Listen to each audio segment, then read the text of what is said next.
ഒരുപാട് പ്രൊജക്റ്റ് വരുന്നുണ്ട്, പണ്ടത്തെ പോലെ അല്ലേ ഇപ്പം കലയിലൂടെ തന്നെ ജീവിക്കാൻ പറ്റുന്നതുകൊണ്ട് ചേച്ചിക്ക് ഇപ്പം എന്താ തോന്നുന്നത്? സന്തോഷം. സൂചേട്ടൻ, ഞാൻ കുറച്ച് മുന്നേ പറഞ്ഞ പോലെ സൂചേട്ടൻ കാണിച്ചു തന്ന വഴിയായിരിക്കാം ഇത്. അതെ, ഒരുപാട് ആഗ്രഹിച്ചവരോട് ചേച്ചിക്ക് ഇപ്പം നടക്കാൻ സാധിക്കുന്നുണ്ട് എന്നുള്ള ചിന്തയെന്ന് പറഞ്ഞാൽ സൂചേട്ടനാണ് എൻ്റെ കൂടെ ഇതെല്ലാം ചെയ്തു തരുന്നെന്നുള്ള വിശ്വാസമുണ്ട് എനിക്ക്. അതെ, അതൊരു അദൃശ്യ ശക്തിയായിട്ട് തന്നെ കൂടെ. ഹായ് ഫ്രണ്ട്സ്, എല്ലാവർക്കും പുതിയൊരു വീഡിയോയിലോട്ട് സ്വാഗതം. ഞാനിപ്പോൾ ഇന്ന് വന്നേക്കണത് സുധിയുടെ വൈഫ് രേണുവിനെ കുറിച്ച് പറയാൻ തന്നെയാണ്. അപ്പോൾ ഞാൻ ഇന്നലെ 2 ദിവസം മുന്നേ ഒരു വീഡിയോ ഇട്ടിട്ടുണ്ടായിരുന്നു. അതിൽ കുറച്ച് കമൻസുകൾ കണ്ടു.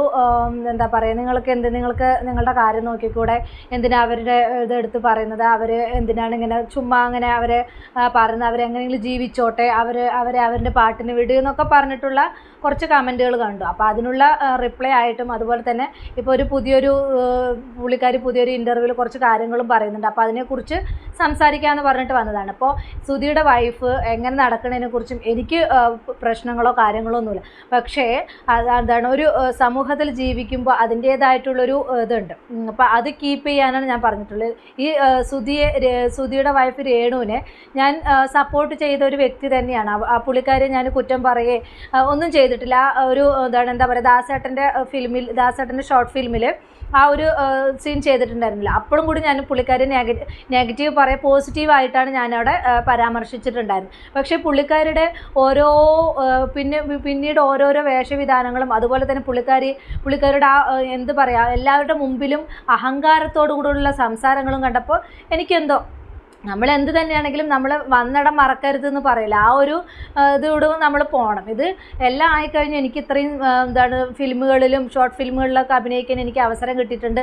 അതുകൊണ്ട് എനിക്ക് എന്തും ആവാം. അല്ലെങ്കിൽ ഇത്രയും നെഗറ്റീവ്സിനിടയിലും അതൊന്നും വകവയ്ക്കാതെ അതൊന്നും ഒരു തരി പോലും പുള്ളിക്കാരൻ്റെ മൈൻഡിൽ കയറുന്നില്ല എന്നുള്ളതാണ്. അപ്പോൾ അതിനെതിരെയാണ് ഞാൻ പ്രതികരിച്ചത്. അല്ലാതെ പേഴ്സണലി എനിക്ക് സുധിയെ ഒരു ഇഷ്ടക്കേടോ അല്ലെങ്കിൽ ഒരു വിദ്വേഷമോ ഒന്നുമില്ല. ആ പുള്ളിക്കാരുടെ രീതിയിൽ ജീവിച്ചോട്ടെ, അതിന് പ്രശ്നങ്ങളൊന്നുമില്ല. പക്ഷേ എങ്ങനെയും ജീവിക്കാൻ നമുക്ക് പല വഴികളും ഉണ്ടല്ലോ. ഇപ്പോൾ ഈ അടുത്തൊരു ഇത് കണ്ടിട്ടുണ്ടായിരുന്നു, ആരൊരു ജോലി ഓഫർ ചെയ്തിട്ടുണ്ടായിരുന്നു, പുള്ളിക്കാരിക്ക് ജോലി ചെയ്യണ്ട എന്ന് പറഞ്ഞു എന്നുള്ളൊരു ഇതും കണ്ടിട്ടുണ്ടായിരുന്നു. അപ്പോൾ അതൊക്കെ വെച്ച് നോക്കുമ്പോൾ ഞാൻ ആ പുള്ളിക്കാരിയെ നെഗറ്റീവ് ഇങ്ങനെ ഇപ്പോൾ ഈ ഒരു വേഷവിധാനം ഇങ്ങനെയൊക്കെ കാണിച്ചു കൂട്ടുന്നതിന് ഞാൻ നെഗറ്റീവ് പറഞ്ഞതിന് എന്താണ് ഇതുള്ളത് എന്നുള്ളത് നിങ്ങൾ പറ. അതുപോലെ തന്നെ ഇനി കുറച്ച് നിങ്ങൾ ഫസ്റ്റ് കണ്ടതുപോലെ തന്നെ കുറച്ച് ഭാഗങ്ങളോട് നമുക്കൊന്ന് എന്തായാലും കണ്ടിട്ട് വരുന്നു, കണ്ടു നോക്കൂ. സത്യം പറഞ്ഞാൽ എനിക്കറിയത്തില്ല ഡീറ്റെയിൽ ആയിട്ട് എന്താന്ന്, ഞാൻ കണ്ടിട്ടില്ല അതിനെപ്പറ്റി. അതുകൊണ്ട് എനിക്കതിനെപ്പറ്റി ഒന്നും പറയാനില്ല. കാരണം ഒരുപാട് പേരിങ്ങനെ പറയുന്നുണ്ടല്ലോ, അപ്പം എനിക്കറിയില്ല അതിനെപ്പറ്റി ഒന്നും. അത് ഞാൻ എന്നും പറയുന്ന പോലെ ഇപ്പം നേരത്തെ ഒരിടയ്ക്ക് പ്രതികരിക്കുമായിരുന്നു, ഇപ്പോൾ അത് ഒന്നും പ്രതികരിക്കുന്നില്ല. ഞാൻ നെഗറ്റീവ്സിനോട് ഒന്നും പ്രതികരിക്കുന്നില്ല, നമ്മളും മിണ്ടാതിരിക്കും. തന്നെ ഈ ഇടയ്ക്ക് സ്വപ്ന സുരേഷും ചോദിച്ചിട്ടുണ്ടായിരുന്നു, ഈ കുട്ടി എന്തൊക്കെയാണ് കാണിച്ചു കൂട്ടുന്നത്. അപ്പോൾ സ്വപ്ന സുരേഷിനെ അറിയാമെന്ന് ചോദിച്ചപ്പോൾ സ്വപ്ന സുരേഷിനെ അറിയത്ത് പോലുമില്ല, അവരിങ്ങനെ പറഞ്ഞു, അങ്ങനെയുള്ള ഒരു രീതിയിൽ പുള്ളിക്കാരി പറഞ്ഞത് കേട്ടോ. അപ്പോൾ പുള്ളിക്കാരിക്ക് ഒന്നും മൈൻഡ് ചെയ്യാൻ സമയമില്ല, ഞാൻ ഭയങ്കര ബിസിയാണ്, എനിക്കൊന്നും കേൾക്കണ്ട എന്നുള്ള മട്ടിലാണ് പുള്ളിക്കാരുടെ നടത്തവും ഭാവവും ആ ഒരു ഓരോ ഇൻ്റർവ്യൂവിൽ. പിന്നെ ഒരു കാര്യം പറയും, ഈ പുള്ളിക്കാരി വെച്ച് എല്ലാവരും വില പേശുന്ന പോലെയാണ്. എല്ലാവരും പുറകെ നടന്ന് എന്ത് കണ്ടിട്ടാണെന്ന് അറിയില്ല, പുള്ളിക്കാരി വലിയൊരു സെലിബ്രിറ്റി ആയതുപോലെ ഈ ക്യാമറയിൽ തൂക്കി പുറകെ ഇങ്ങനെ നടക്കുന്ന രീതിയിലുള്ള കുറേ അവന്മാരെയും കണ്ടിട്ടുണ്ട്. എന്ത് കണ്ടിട്ടാണ് ഏതാണെന്നൊന്നും അറിയില്ല. ഇനിയിപ്പോൾ അതിനെന്നെ എനിക്കിനി അസൂയ അങ്ങനെ എങ്ങനെയെന്നുള്ളതൊന്നും പറഞ്ഞിട്ട് വരണ്ട. ഞാനുള്ള കാര്യങ്ങൾ ഓപ്പണായി പറയുന്നു, അത്രയേ ഉള്ളൂ. എന്ത് ഇതാണെങ്കിലും നമുക്ക് കണ്ടത് പറയണമല്ലോ. അപ്പോൾ ഉള്ളതുപോലെ പറയണം, അത്രയേ ഉള്ളൂ. അല്ലാതെ എൻ്റെ കയ്യിൽ നിന്ന് എടുത്തിട്ടും ഞാനൊന്നും പറയാറില്ല. അപ്പോൾ ഈ പുള്ളിക്കാരുടെ നല്ല വശങ്ങൾ കണ്ടപ്പോൾ ഞാൻ നല്ലതായിട്ട് തന്നെ പ്രതികരിച്ചു. ഇപ്പോൾ മോശം വശങ്ങളും കണ്ടപ്പോൾ മോശം ആയിട്ടുള്ള കാര്യങ്ങൾ തന്നെ പറയുന്നു, അത്രയേ ഉള്ളൂ. അല്ലാതെ ഇവിടെ വേറെ ഒന്നിനും പ്രസക്തിയില്ല. അപ്പോൾ എന്തായാലും ഈ പുള്ളിക്കാർ ചെയ്യുന്നതിനോട് എനിക്ക് ഒട്ടും യോജിക്കാൻ കഴിയുന്നില്ല. ഇപ്പോൾ എത്ര സപ്പോർട്ട് ചെയ്ത് വന്നാലും, നിങ്ങളിപ്പോൾ എത്ര സപ്പോർട്ട് ചെയ്ത് കമൻറ്റ് ഇട്ടാലും, എന്ത് പറഞ്ഞാലും, അപ്പം ഞാൻ മാത്രമല്ല ഈ പുള്ളിക്കാരെ വിമർശിക്കുന്നത്, ഒരുപാട് യൂട്യൂബേഴ്സ് വിമർശിക്കുന്നുണ്ട്. എല്ലാവർക്കും ഒരേ അഭിപ്രായം ഉണ്ടാവില്ലല്ലോ. എനിക്ക് മാത്രമല്ലല്ലോ ഈ പുള്ളിക്കാരുടെ ഈ ഇങ്ങനെയുള്ള വേഷവിധാനങ്ങളും ഇങ്ങനെയുള്ള എനിക്ക് മാത്രമല്ല ഇതുള്ളത്. മറ്റുള്ള എല്ലാ യൂട്യൂബേഴ്സിനും അവരുടേതായിട്ടുള്ള അവർ പ്രതികരിക്കുന്നുണ്ട്, അത്രയേ ഉള്ളൂ. അതുപോലെ ഞാനും പ്രതികരിച്ചു. അല്ല, അതിനിപ്പോൾ ഇത്രയും കമൻറ്റുകൾ ഇട്ടിട്ട് എന്നെ ഇതാക്കേണ്ട കാര്യമൊന്നുമില്ല. ഞാനുള്ള കാര്യങ്ങൾ പറഞ്ഞു. എന്തായാലും പേഴ്സണലി എനിക്ക് ഈ വേഷവിധാനങ്ങളും ഇതൊന്നും എനിക്ക് യോജിക്കാൻ കഴിയില്ല. അപ്പോൾ ഭർത്താവ് ജീവിച്ചിരിക്കുമ്പോൾ അതൊന്നും ചെയ്യാതെ മരിച്ചു കഴിഞ്ഞതിന് ശേഷം ഇങ്ങനെയുള്ള വേഷങ്ങളൊക്കെ ചെയ്യാന്നുള്ളൂ. അത് അല്ലാതെ എന്തെല്ലാം ജോലികളുണ്ട്, എന്തെല്ലാം ഇത് ഈ ഒരു അഭിനയം തന്നെ നല്ല രീതിയിൽ ചെയ്യാമല്ലോ. നല്ല രീതിയിൽ ചെയ്താൽ എല്ലാ ആളുകളും, എല്ലാ സബ്സ്ക്രൈബേഴ്സും, എല്ലാ ആളുകളും ഏറ്റെടുക്കുമല്ലോ. ഇങ്ങനെ തന്നെ എന്താ പറയുക, തുണി ഉരിഞ്ഞ് തുണി അവിടെയും ഇവിടെയും കാണിച്ചിട്ട് തന്നെ ഇങ്ങനെ ഇതാക്കണമെന്നുള്ള ഒരു ഇതൊന്നും ഇല്ലല്ലോ. അപ്പോൾ അതിൻ്റേതായിട്ടുള്ള രീതിയിൽ ചെയ്യുവാണെങ്കിൽ നല്ല രീതിയിൽ തന്നെ എത്താമായിരുന്നു. എന്തായാലും പുള്ളിക്കാരി പറഞ്ഞ കുറച്ച് കാര്യങ്ങളും കൂടെ നമുക്കൊന്ന് കേട്ടിട്ട് വരുന്നത് കേട്ട് നോക്കൂ. സന്തോഷം. സൂചേട്ടൻ, ഞാൻ കുറച്ച് മുന്നേ പറഞ്ഞ പോലെ സൂചേട്ടൻ കാണിച്ചു തന്ന വഴിയായിരിക്കാം ഇത്. അതെ, എന്നുള്ള ചിന്തയെന്ന് പറഞ്ഞാൽ സൂചേട്ടനാണ് എൻ്റെ കൂടെ ഇതുപോലൊക്കെയുള്ള വലിയ വലിയ സിനിമകളും കാര്യങ്ങളൊക്കെ നമുക്ക് വന്നത്. അത് ഒരുപാട് സന്തോഷം. ഡയറക്ടേഴ്സിനൊക്കെ ഒരുപാട് നന്ദി. ഫോട്ടോഷൂട്ട്, നമ്മളൊരു ആർട്ടിസ്റ്റ് ആകുമ്പോൾ നമ്മൾ ഫോട്ടോഷൂട്ട് ചെയ്യുമല്ലോ. അങ്ങനെയാണ് ഫോട്ടോഷൂട്ടിന് നമ്മളെ മേക്കപ്പ് ആർട്ടിസ്റ്റാണ് ക്ഷണിച്ചത്. സാധാരണ എൻ്റെ ഫോട്ടോഷൂട്ടിന് മേക്കപ്പ് ആർട്ടിസ്റ്റോ അല്ലെങ്കിൽ ഫോട്ടോഗ്രാഫറോ ആണ് ക്ഷണിക്കുന്നത്. അപ്പം അവർ തമ്മിലാണ് തീരുമാനിക്കുന്നത് എന്ത് ചെയ്യണം. അപ്പം നമ്മളോട് പറയും, ആർട്ടിസ്റ്റ് നമ്മളോട് പറഞ്ഞിട്ട് അങ്ങനെയാണ് സ്ഥലവും ലൊക്കേഷനൊക്കെ കാണുന്നത്. അപ്പം അങ്ങനെ നമ്മൾ ചെല്ലും, ഫോട്ടോഷൂട്ട് ചെയ്യും. അങ്ങനെയാണ് ഇതുവരെ. എനിക്ക് എൻ്റെ കംഫോർട്ടാണ് ഞാൻ ചെയ്യുന്നത്. അതിപ്പോൾ ആരെന്ത് പറഞ്ഞാലും എൻ്റെ കംഫോർട്ട് ഞാൻ ചെയ്യും. കംഫോർട്ടുള്ള ഡ്രസ്സ് ഞാൻ ഇടും, അത് ഞാൻ ഫോട്ടോഷൂട്ട് ചെയ്യും. അതെൻ്റെ ഇഷ്ടമാണ്. അത് ഞാനും ഒരു ഇന്ത്യയിലുള്ള ഒരു വ്യക്തിയാണ് ഞാൻ.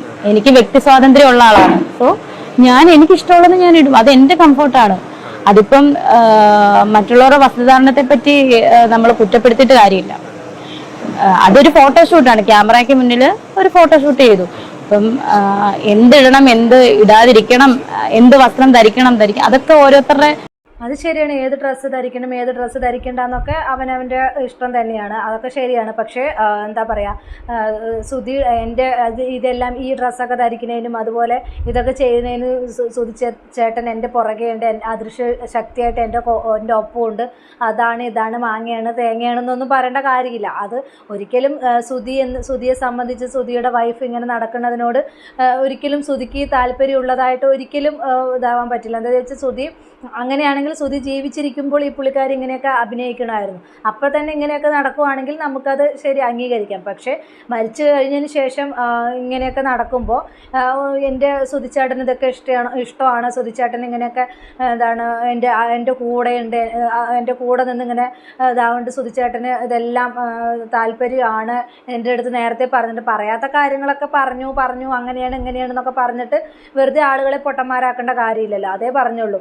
അല്ലാതെ അതുപോലെ തന്നെ വസ്ത്രം ധരിക്കണം. വസ്ത്രം ധരിക്കുന്നതിനൊരു മാന്യതയുണ്ട്. അത് ഏത് വസ്ത്രം ധരിക്കാനുള്ള സ്വാതന്ത്ര്യം ഉണ്ടെന്ന് പറഞ്ഞിട്ട് അവിടെ എവിടെയും കാണിക്കുന്ന രീതിയിലുള്ള വസ്ത്രം ധരിക്കുമ്പോൾ ആളുകൾ അത് ചോദ്യം ചെയ്യും. അപ്പോൾ അങ്ങനെ പറയുമ്പോൾ ഇതൊക്കെ ഇങ്ങനെയുള്ള കമൻസുകളൊക്കെ കേൾക്കാനും ബാധ്യസ്ഥയാണ്. അപ്പോൾ പുള്ളിക്കാരി പറയുന്നത് എനിക്ക് നെഗറ്റീവ് കമൻസ് ഒന്നും എനിക്ക് പ്രശ്നമല്ല. ആരെന്ത് പറഞ്ഞാലും എനിക്കത് വിഷയമേ ഇല്ല. അവരത് പറഞ്ഞോട്ടെ, നെഗറ്റീവ് ഇമേജിലൂടെ തന്നെ എനിക്ക് പോയാൽ മതി എന്നുള്ളൊരു ഇതിലൂടെയാണ് പുള്ളിക്കാരി പോകുന്നത്. അതുകൊണ്ട് പിന്നെ ബാക്കിയുള്ളവർ എന്ത് പറഞ്ഞിട്ടും ഒന്നും കാര്യമില്ല.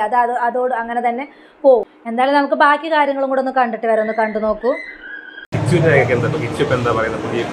കിച്ചു ഇപ്പം വിളിച്ചായിരുന്നു. അപ്പൊ ഞാൻ പറഞ്ഞ അമ്മ ഇതുപോലെ ഒരു സിനിമയുടെ പൂജയിലാണ്, വളരെ ഹാപ്പിയാണ്. പിന്നെ അവൻ ഈ നെഗറ്റീവ് കമന്റ്സോ അല്ലെങ്കിൽ റീൽസോ ഒന്നും അവൻ കാണാറില്ല.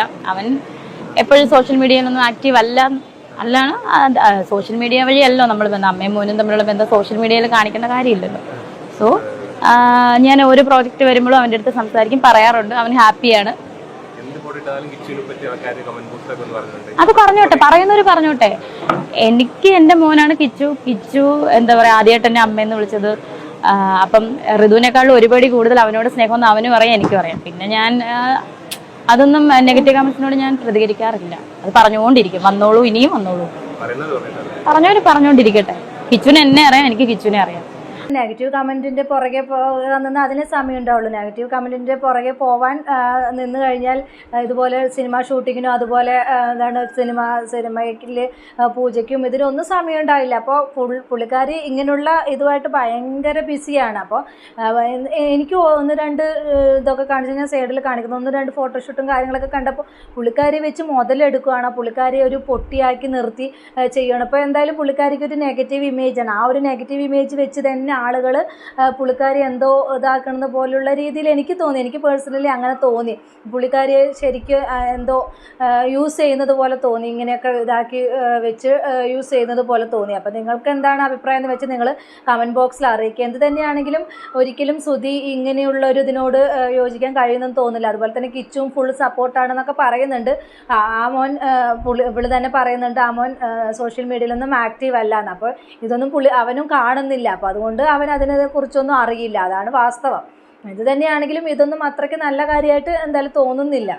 വ്യക്തി സിനിമയിൽ അഭിനയിക്കുന്നതിനോടോ അല്ലാതെ എന്താണ് ഇത് അങ്ങനെയുള്ള കാര്യങ്ങളോടൊന്നും നമുക്ക് പ്രശ്നങ്ങളോ കാര്യങ്ങളൊന്നുമില്ല. പക്ഷേ ഇങ്ങനെയുള്ള മരിച്ചു കഴിഞ്ഞു പെട്ടെന്ന് നല്ലതായിട്ട് എല്ലാവരുടെയും സിമ്പതി പറ്റിയതിന് ശേഷം പിന്നെ കുറച്ചൊന്ന് ഇതായതിന് ശേഷം ഒരു വീടായി എല്ലാം കഴിഞ്ഞതിന് ശേഷം പിന്നെ അവിടെ ഇവിടെയും കാണിക്കുന്ന രീതിയിലുള്ള ഡ്രസ്സും ഇതൊക്കെ ഇടുന്ന സമയത്ത് ആരാണെങ്കിലും പ്രതികരിക്കും. അപ്പോൾ അത് തന്നെയാണ് ഞാനും ഇവിടെ പറഞ്ഞുള്ളൂ. അല്ലാതെ പേഴ്സണലി എനിക്ക് പുള്ളിക്കാരിയോട് യാതൊരു ഇതുമില്ല. എത്രയോ ഭർത്താവ് മരിച്ച സ്ത്രീകൾ എന്താണ് എത്രയോ ആയിട്ടുള്ളവർ മാന്യമായിട്ട് തന്നെ മക്കളെ വളർത്തുന്നുണ്ട്, മാന്യമായ രീതിയിൽ തന്നെ ജോലി ചെയ്തും അതുപോലെ തന്നെ മാന്യമായ രീതിയിൽ അഭിനയിക്കും, മാന്യമായ രീതിയിൽ വസ്ത്രം ധരിച്ചിട്ടും അഭിനയിക്കാമല്ലോ. അങ്ങനെ എത്രയോ ആളുകൾ ജീവിക്കുന്നില്ല. ആ ഒരു രീതിയിൽ ജീവിച്ചൂടെ എന്ന് ഞാനും ചോദിച്ചോളൂ.